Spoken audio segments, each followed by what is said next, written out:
Hello, hello. My name is heywil, and today I'm back to show you guys what I believe to be the optimal build for Ambessa. Now, first off, let's start with runes. I commonly get asked about this a lot.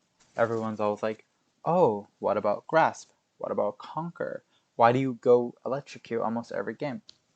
Well, let's just go through it first. Let's see what Grasp gives you. Let's see what the typical build is. It's normally Grasp, Shield Bash, into one of these for laning, and then sometimes this, sometimes this, sometimes this. I see all three. Honestly, they're all okay. It's kind of a preference. People will go something like this, and then for lane.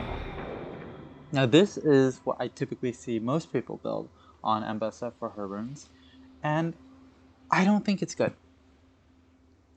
Now, why is that?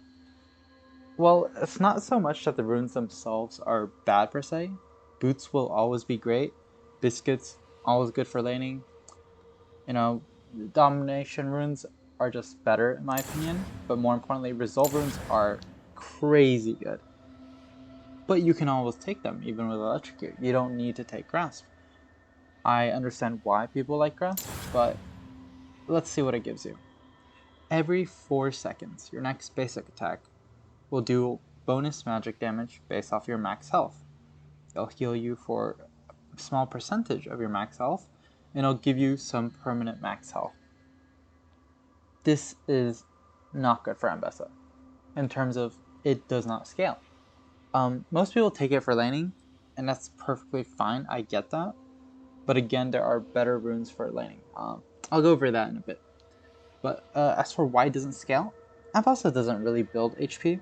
She's not, well, if you go Bruiser, yes, you can.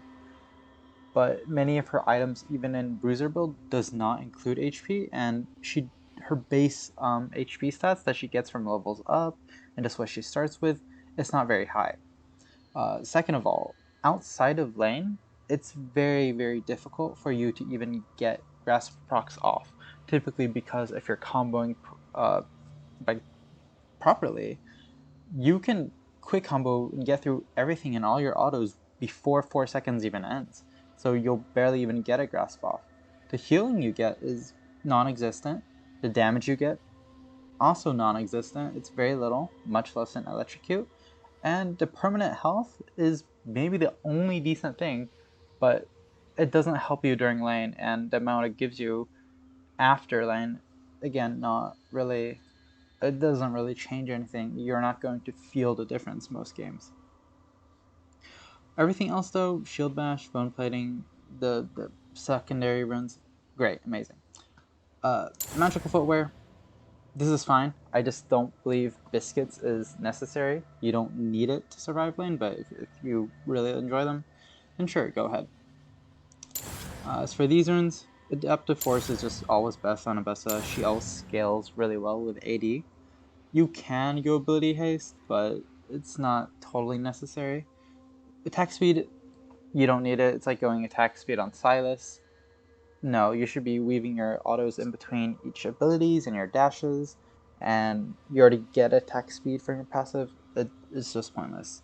Health, if you want to play for early game, fine. Tenacity, if they have a lot of CC in their team comp, sure. Health scaling. This is my personal preference, is what I like to go for. Either this or this, but typically you are a scaling champ, so I would recommend this.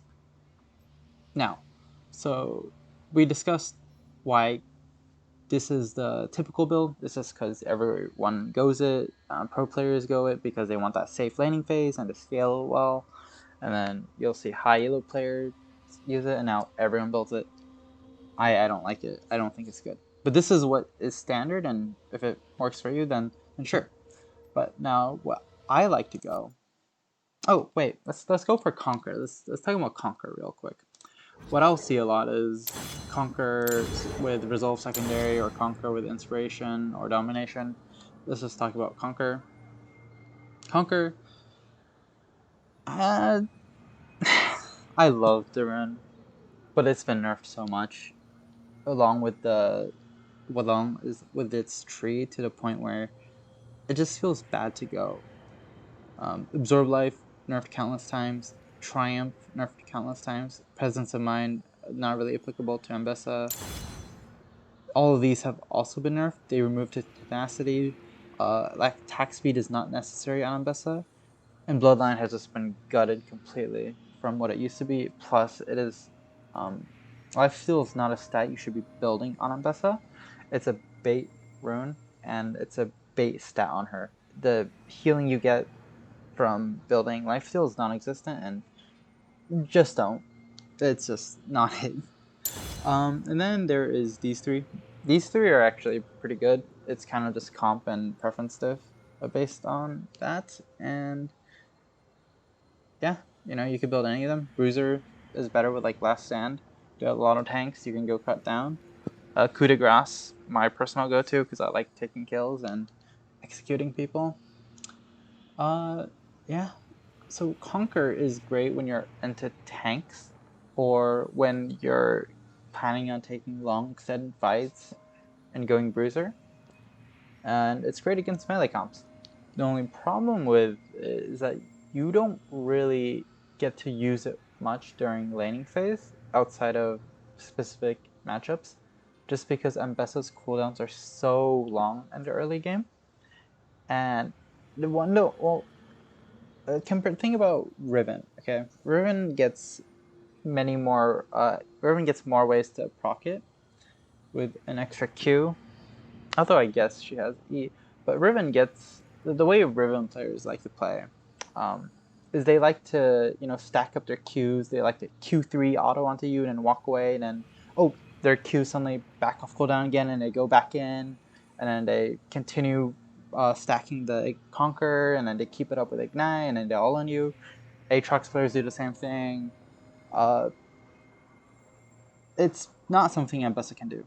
Even once, well, maybe at level 9 she can, but early on, even if you try to slow your Qs down, so you use Q2 at the last possible moment, it's still too long for you to get it back up by the time Conquer wears off. And it's just, overall, it just doesn't provide as much as other runes. And again, you don't want to be taking long extended traits on Ambessa. As for how it scales well, actually, especially if you're going Bruiser. It just makes you feel like an absolute monster. You do crazy damage and have good sustain. It just doesn't provide much for lane, and that's why I don't like it. Okay, let's talk about my favorite rune page, and this is what I will almost always go. Electrocute. Sudden Impact. One of these three, depending on whatever your playstyle is. Ultimate Hunter. Resolve. This is more situational. I'll go over everything in a moment. But typically this is what my page will look like almost every game. Sudden Impact it's insane. It is just crazy. Ambessa's the dash champion. Just like Kalista, and you will always be making use of this. In fact, in most games, Sudden Impact will probably do like 10% of your damage, or it'll do more damage than Grasp by itself. And it scales really well too. 20 to 80 true damage after every dash, which you get for all of your abilities. What's not to love? It's great for short trades, it's great for long trades, it's great for everything. Yeah, so just always take this. It's so good. The wards thing, it's whatever. You get shorter cooldown rewards, you get deep wards, you help reveal wards, wards. It's whatever. Ultimate Hunter versus Treasure Hunter versus Relentless Hunter. Honestly, all three are also good.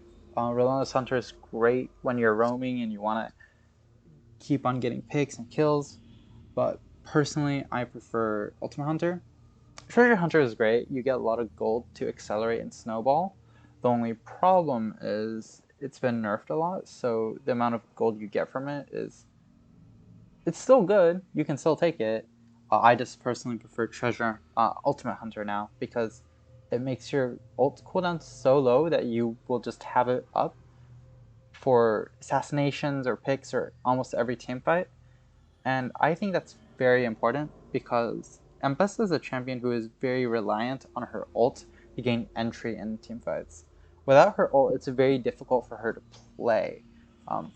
It's kind of like how a Riven player loves taking Ionian with Cosmic Insight, and because they need flash up all the time to engage in a team fight or to reach the backline without wasting all her dashes. Same thing with Ambessa, except with her ult. Your dashes are equal to your damage, so when you're dashing to get to an enemy, you're giving up damage. Your ult allows you to ignore that and just get on top of them and then use all your damage. So that's why Ultimate Hunter is good. Now, Resolve. One of my favorite runes in Resolve Tree is Demolish. I just love taking fights. I love sidelining. I love everything. But it's not great on Ambessa. If you're smurfing and you think, oh, okay, I'm going to steamroll this lane and get so many plates, or you're up against Shen, then yeah, sure, Demolish is fine. But generally, you won't really get as much value off of it because, again, you don't build HP heavily on Ambessa, and you're not really a side laner. Your goal in a mid and late game isn't to split push. So I prefer Shield Bash. Shield Bash gives you early game, gives you mid game, gives you late game. It scales like crazy. Yeah, that's basically what it does. It's another sudden impact. Every time you use your W in early game, it's going to give you like a stronger grasp proc. Late game, it gives you like a crazy another grasp proc too. So I like this. I don't go every game, but I really like it. Now the two of these very iconic runes, Bone Plating and Second Wind. Very simplified. Second Wind is great if you're taking poke or light trades, or just going to be consistently fighting. It just heals you so much in the early game. It doesn't scale like crazy because, again, you don't have a lot of max HP on Ambessa, but it's nice. It helps sustain you in tougher lanes, so that's what I like taking it for. Bone Plating is similar. Great laning rune. It scales alright, but mainly for laning, and you take it against very specific champs that want to all-in you or burst you. Specifically Aurelia, Trenimir, Set. I like taking it even against a champion like Darius, because when they do go in on you, they'll hit you several times, and Bone Plating will cross. Although, quick thing about Darius, second one it's pretty good into Darius as well because of the bleed. But anyways, you get the point. Bone Plating, if they're just gonna jump on you, get a bunch of stuff out, this negates so much. And Conditioning. Conditioning is great if you think laning is not a problem and you just want to scale and get some free resistances. Now you just negate some lethality and you negate some magic pen. It's wonderful. Overgrowth. I think Overgrowth is a bit overrated in my opinion, but it's still a decent rune. It gives you some nice HP to make you feel a bit tankier and lets you scale a bit better. Doesn't provide much to lane, but that's alright. Revitalize. I would say take this if you have like an Ivern or Lulu or Soraka on your team. Other than that, it's okay. It's whatever.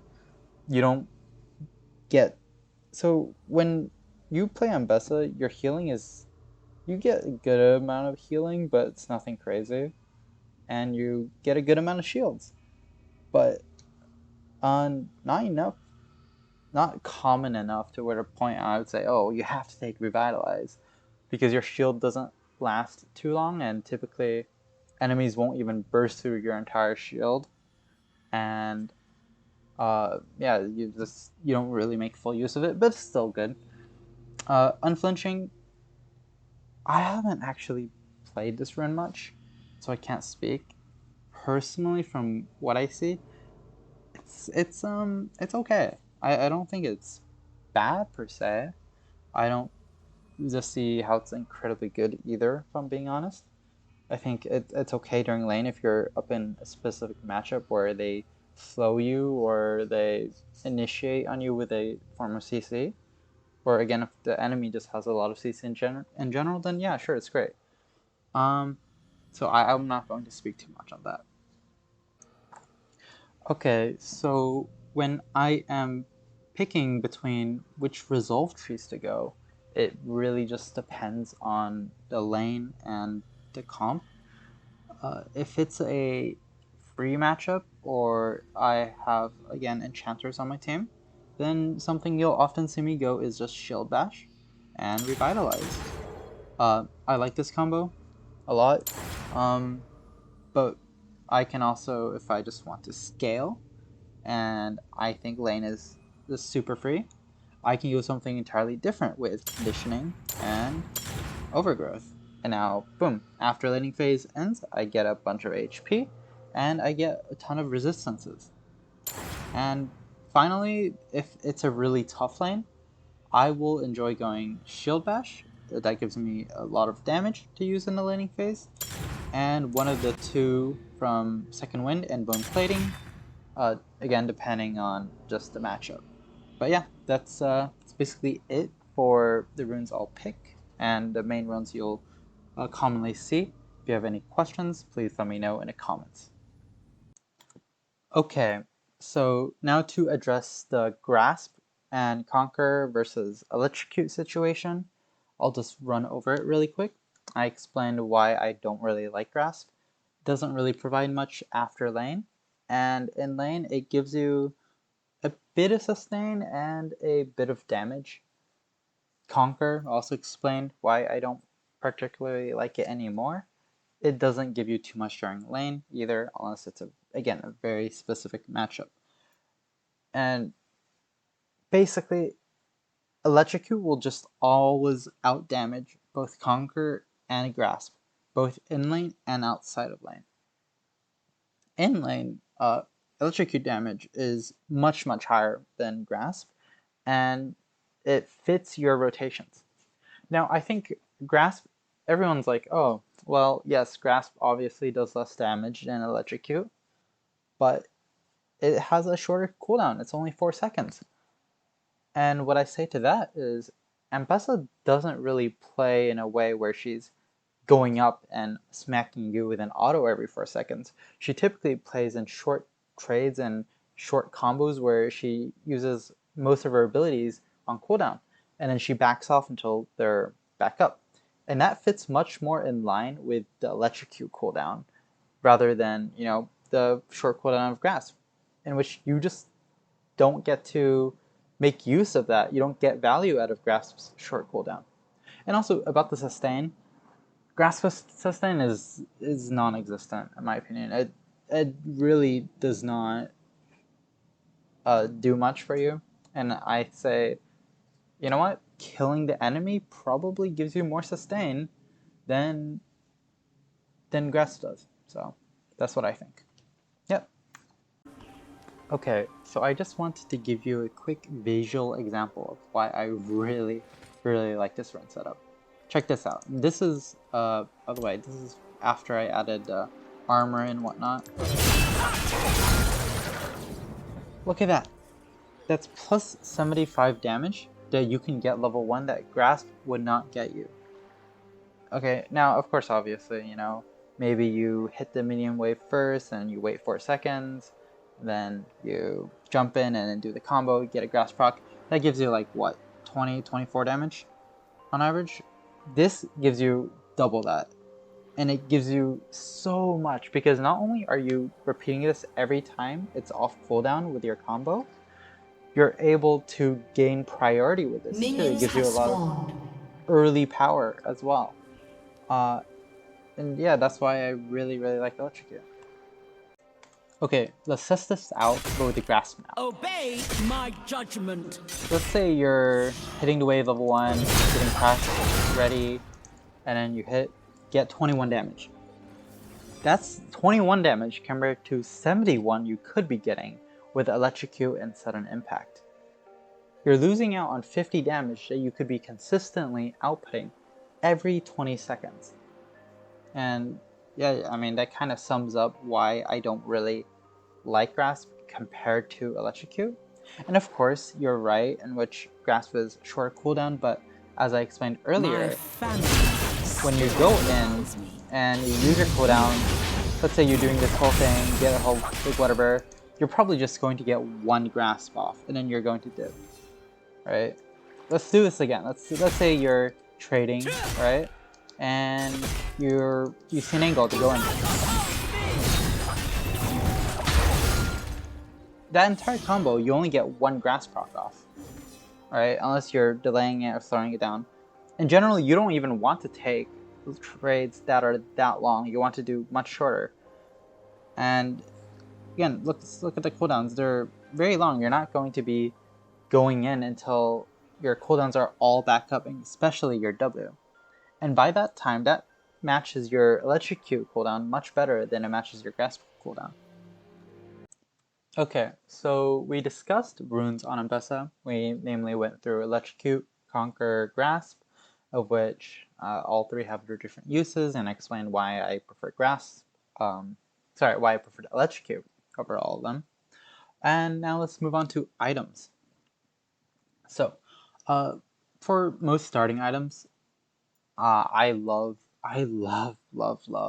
Doran's Blade. I think it is just really good in gold value, but I don't always go it, sadly.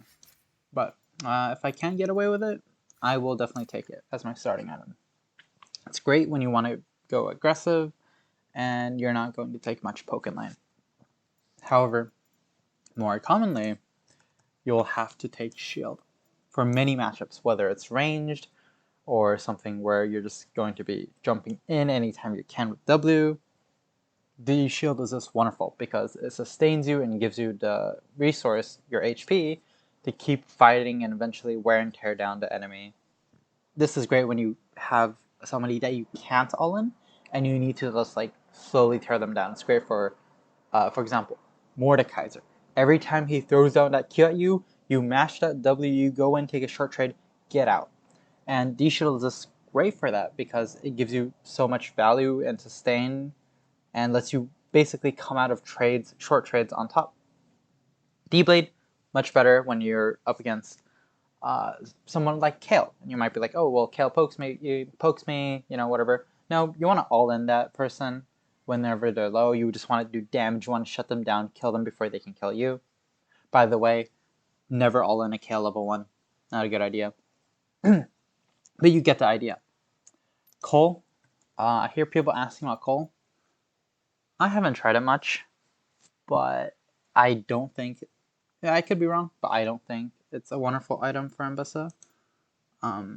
Just because she is very tempo based and you want to have good farm on her, but she's not one of those, oh, I need a farm and proxy and then just AFK. She's a skirmisher champ. She likes to get a lot of gold from getting kills. Kind of like Riven or Aatrox. It's not really champs you build Cole on. Something you'll see me do a lot is go longsword refillable. I like taking this in situations where I don't think either me or the enemy champ is going to be dying early on, in which I feel comfortable that, okay, we're probably just going to bounce the waves a bit and then I'm going to get a free recall in which I will move on and just buy a Doran's Blade. I think this helps you spike quicker, too. You get the option of that, but it's mainly you can just back and get a refillable potion gold advantage. Mainly it. Nothing really crazy. And you know what? On a good back, you can just get boots. I like to sit on boots for a long time. Tier 2 boots, they're all okay. Let's go through them really quick. Ionian boots, love it. You get spell haste, which is okay. You get ability haste, which is something you really want. My only problem with them is they don't scale well into the third version. The upgrade version, you don't really want to ever build that because the movement speed you get Ambessa just isn't a champion that scales very hard with movement speed, so it just feels like a waste to build this. Although the 15 ability haste is definitely a contender. Other than that, most often you'll probably be going something like plated steel caps, assuming you don't you're reaching late game and you don't want to just sit on boots. Plated steel caps is good, obvious reasons. It gives you armor, less auto damage, and it gives you something that you can always use, just a little shield here and there. Now, after that, mercs. I like mercs, but they're a bit expensive. But still definitely go these if there are several mages or a lot of CC on the enemy team. And Swifties. You don't really need the movement speed on Ambessa. I know some people, I don't think anybody builds them, and you shouldn't. But I heard somebody ask me that once, and I was like, I could see it, but probably not the best option. Symbiotic Souls, Void Boots. Oh man, these were so good before they were nerfed. I still think they're a valid option. They're good on Ambessa because the upgraded version, not just because the empowered recall is broken, but because you're a champion which you still really like movement speed, especially when you're just moving around the map. It helps you get to place quicker, and it's just really great for your tempo. Yeah. So if you, yeah, I mean, it's weird to build nowadays because it's nerfed and it's much better for just being a support now. But yeah, if if you have a playstyle that prefers having symbiotic souls, and you're just constantly roaming and walking around, and you want to collect all the waves, this is good for that. Okay, so that covers the boots. Typically, I like to just stay on these boots for most of the game. I don't really like finishing the boots unless I have like, oh, I have exactly this amount of gold and I don't have any more slots, and you know.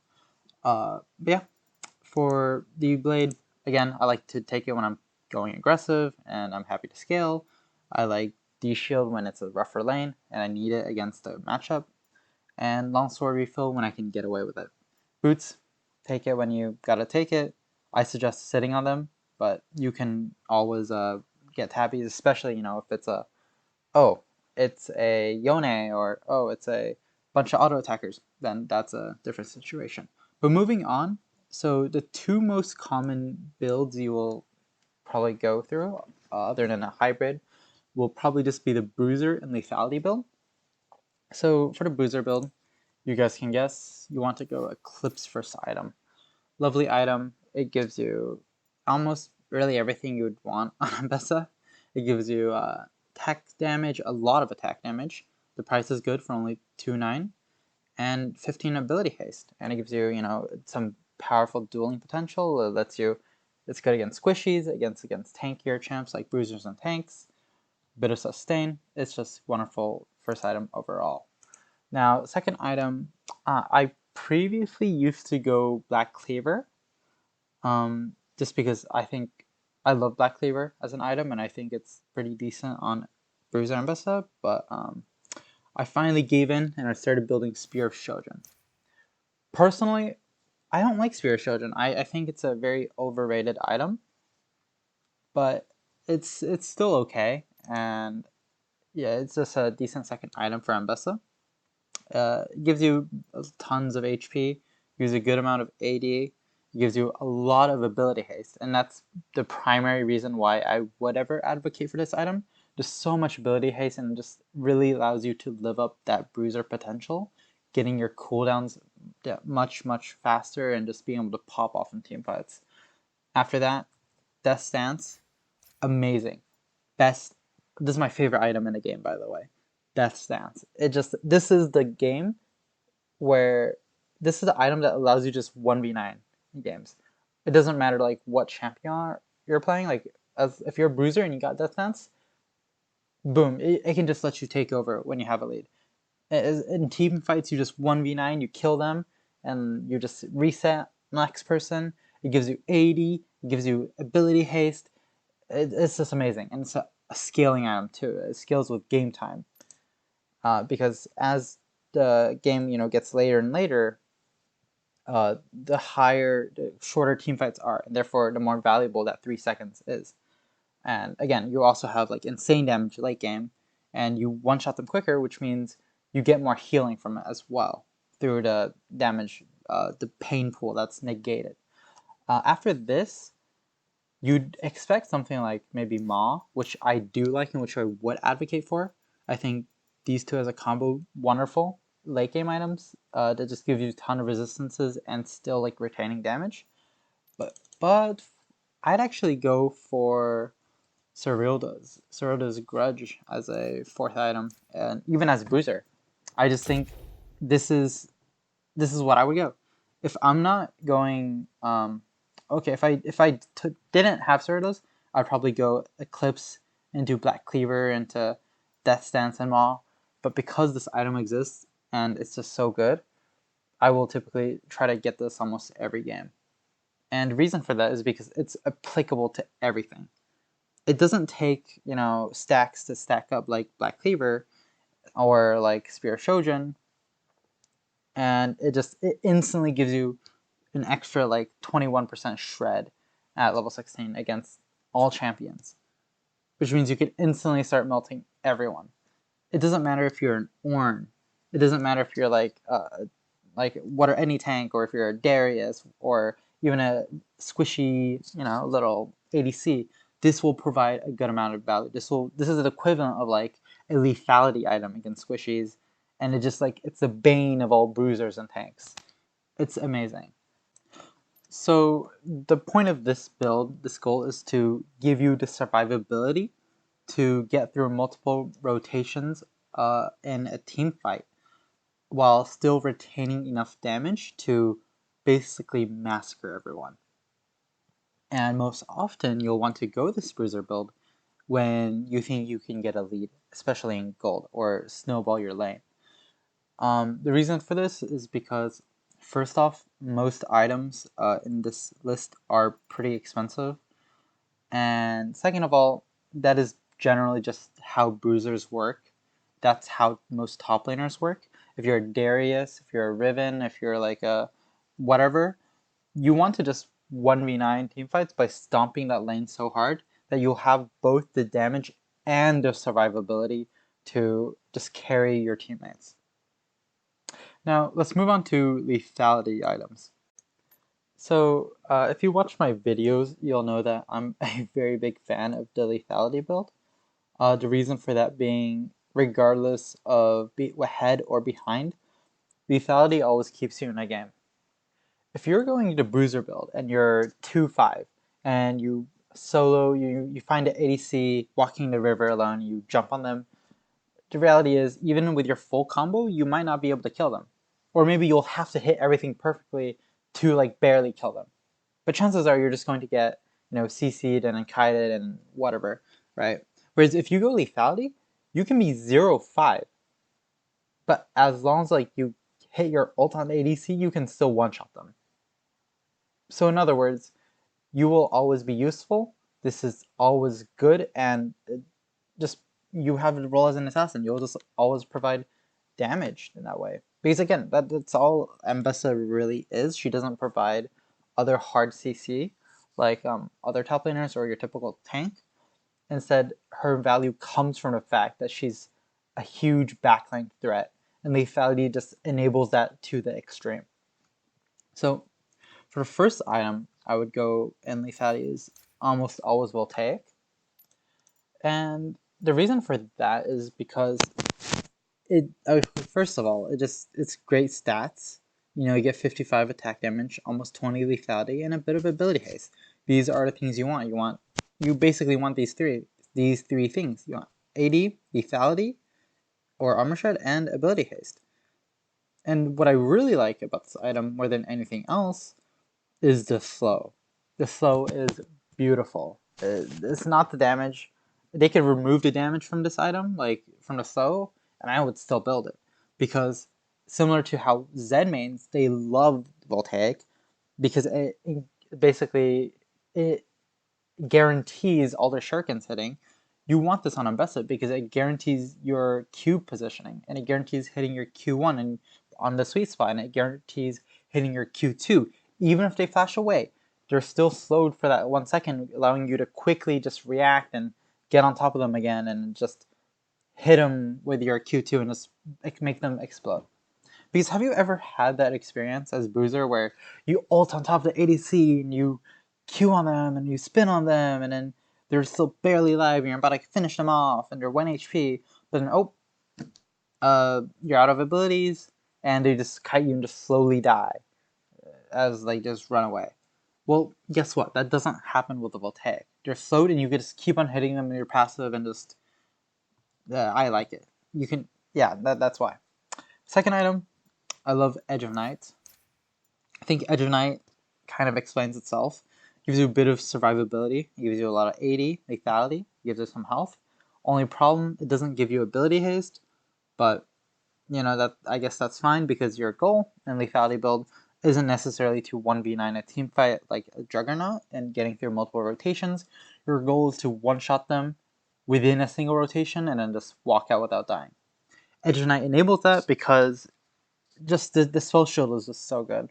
They have an Ari, they have a Hui, they have a Enchanter that or Seraph that CCs you. Guess what?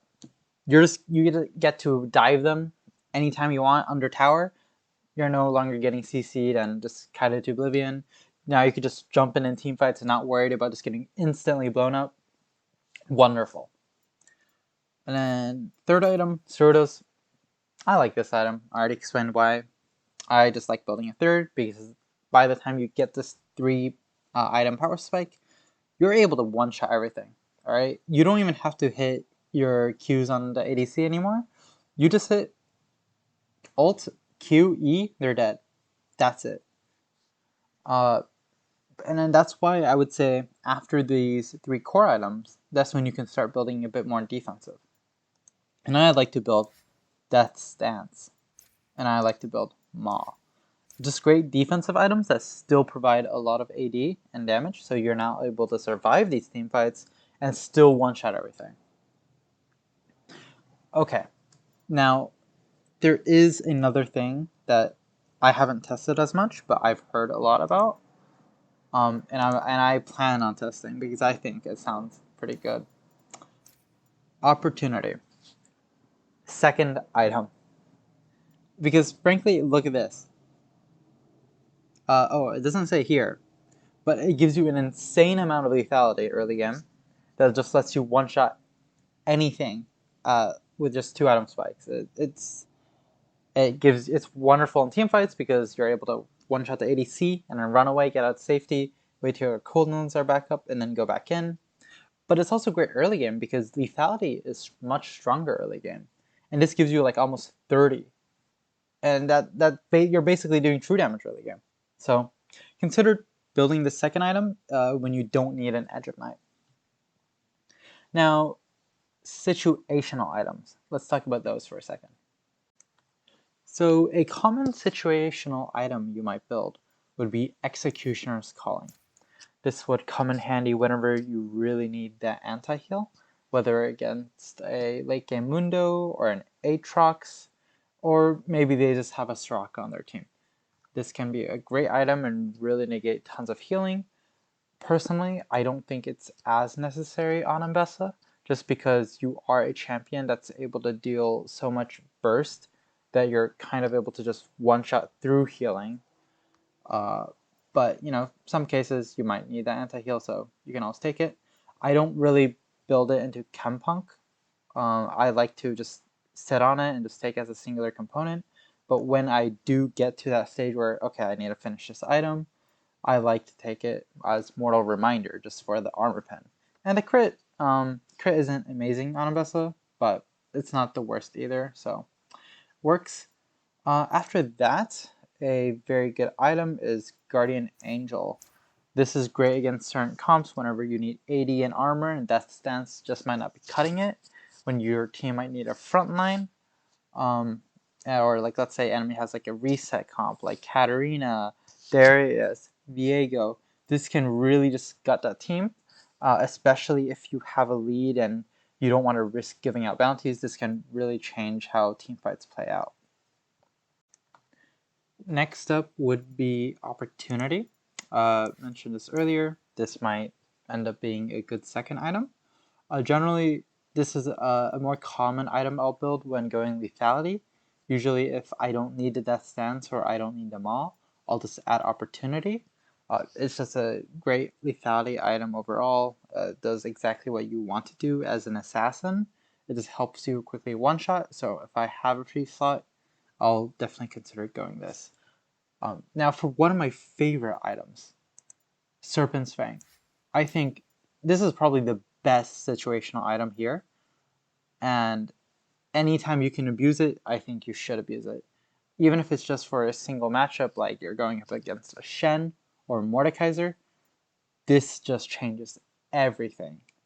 And especially now in the meta where many ADCs will commonly go barrier, and there are just so many new sources of shields, Serpent's Fang negates so much. And at the end of the game, you can just kind of hover it and just see how many shield is killed, and compare that to your overall damage, and you'll see, okay, this item gives you a lot of value. So anytime you have a matchup, or you just have ACs with a bunch of shield, or you think people are going to build shield bow or anything like that, go ahead and build this item.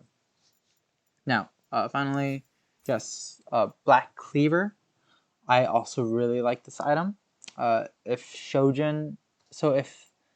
Sarudas and Black Cleaver could be built together, like last season, I would definitely build the two together. Luckily, for everyone else, that's not possible anymore. And due to that, I don't really build it much. But in scenarios where you're going full bruiser and your team has plenty of AD, enemy has plenty of tanks, and you need just help everyone with that armor shred utility, then Black Cleaver is a pretty good choice. Then it helps your entire team just melt down everyone together.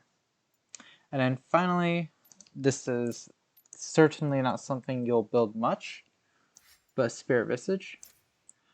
Same way how you might take Revitalize if you have tons of healing and shielding on your team, consider taking Spirit Visage and just amplifying all of what you already receive. Other than that, I don't think it's very good. Now, I think we've covered the important parts, which are the starting items, the bruiser build, the lethality build, and the situational items. Now, this is more of a for fun concept I've been playing with, the idea of a budget build.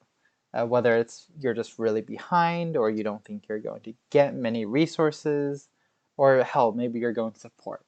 This is a really funny build in my opinion. It's the dagger build, the British build, you'd call it. And basically, you're building a bunch of super cheap lethality items that give you insane stats for their cost. And generally, it would be Serpent's Fang, into Opportunity, into Umbral Glaive. 3 items which are ridiculously cheap, 500 to 300 gold cheaper than your average lethality item, yet offers around the same amount of AD and same amount of lethality, while still giving incredibly powerful passives. And of course, you could just keep buying Dirks with this, and then you'll be doing true damage to everyone. And it's super cheap. Now, you would round this build off with either the Death Stand Small combo for some defensive, or you could really commit to the bit and just keep building armor pen items, whether it's just Sarudas or Edge of Night, or you just want to go all the way and build Voltaic and whatnot. Now, would I go this in a ranked game? Probably not, unless I'm 0-5 or I see a scenario where Serpent's Fang is actually perfect early on, and I want to go Opportunity second, and they have like tons of vision, which I could clear with Umbral Glaive, and I really need that gold, then I guess this could work. I don't think it's optimal, but I do think it's really funny, so why not? Finally, we have the no-no items. Please don't build these unless you are smurfing or trying to create content or experiment on an already won game, because otherwise you are griefing. So these 3 items I will commonly see, or I'll hear them asked by newer players, hey, these items seem pretty good on Ambessa. Why don't we build them more often? I'll go through them one at a time. Let's start with Jak'Sho. What is Jak'Sho? It's a tank item that gives you armor, health, and magic resist.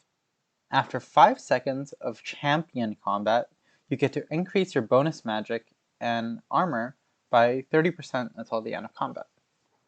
So there are several things wrong with this item, which makes it it just doesn't pair well with Ambessa.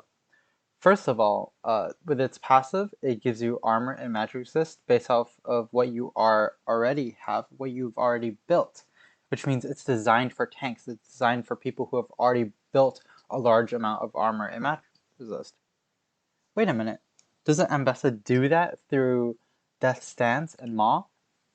Yes, but by the time you build these two core items, or these two defensive items, you've already reached the late stage, in which that 5 seconds of champion combat means combat is almost already over, or everyone's getting bursted down, so these tank stats no longer matter, or by that point, you just want to be building full damage to kill them before they kill you.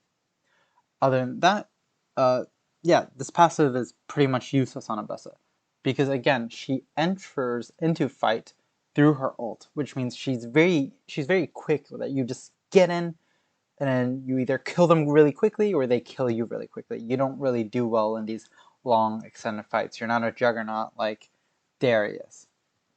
Now, the stats themselves aren't so bad. They actually do give you a lot of survivability, but it isn't enough to justify building 3,200 gold on an item that gives you no offensive capabilities whatsoever.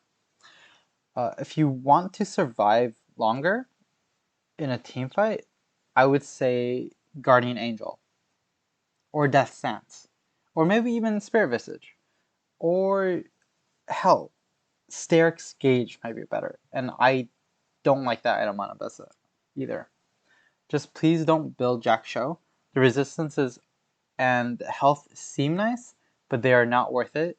It is always better to go offensive and try to kill the enemies before they kill you, and you just don't get much use out of the passive. That's basically it. Now, for Ravenous Hydra. Ravenous Hydra, okay, let's talk about which champions build them. Which champions build this item.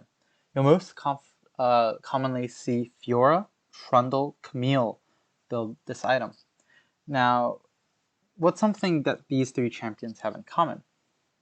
They're all side laners, people who love split pushing, dueling, and have almost everything in their kit be based off just auto attacks. They don't really have any wave clear. Ambessa doesn't fit any of these three quotas, okay? She does not want to side lane, she's not really a duelist. When I mean side lane, I mean split push. Her goal is to, push and then get priority, move to a skirmish or team fight, and then get a pick. And also, she does not need sustain or to wave clear. So that's why the passive and the healing and everything, it doesn't do much for her. Now, I get that, it looks sick when you see other champions heal off of like a single minion wave with this item, but it's not what Ambessa wants to do. Not for 3,300 gold. Okay, she doesn't need that Warmog's trick of like, oh my god, I'm going to do a big trade and then back off and heal and go back in, and then she doesn't need that, and she certainly doesn't need the wave clear. If you still struggle with the wave clear and you really want a Tiamat item, I would rather recommend Profane Hydra, in which case I wouldn't really recommend Profane Hydra anyways. And Lifesteal, I explained before, it's a bait stat on Ambessa. You don't want to build it, it's not going to make much of a difference. Finally, Trinity Force. I'll try to keep this quick. Basically, you're giving a lot of gold for suboptimal stats. You don't need attack speed, and attack damage is very low. Ability haste health is nice, but again, not worth the extremely high cost. The quicken, the attack speed, 20 movement speed for 2 seconds, doesn't do much for you. Finally, the Spellblade. This is what most people talk about. They're like, okay, Ambessa constantly using abilities, surely she can make use of Spellblade, right? Absolutely, she can. However, this Spellblade is based off of base AD, of which Ambessa has very low base AD, and for good reasons. Okay, she's meant to be a heavy AD scaling champion, not a character with built-in AD. That's more so bruisers or tanks. And because of that, the damage you get from Trinity Force is actually very minimal. And if you really want the damage, it's better to build a lethality item or just something like a clips. Anyways, I think that covers most of it. There's probably a few things that I missed, but that's all off the top of my head.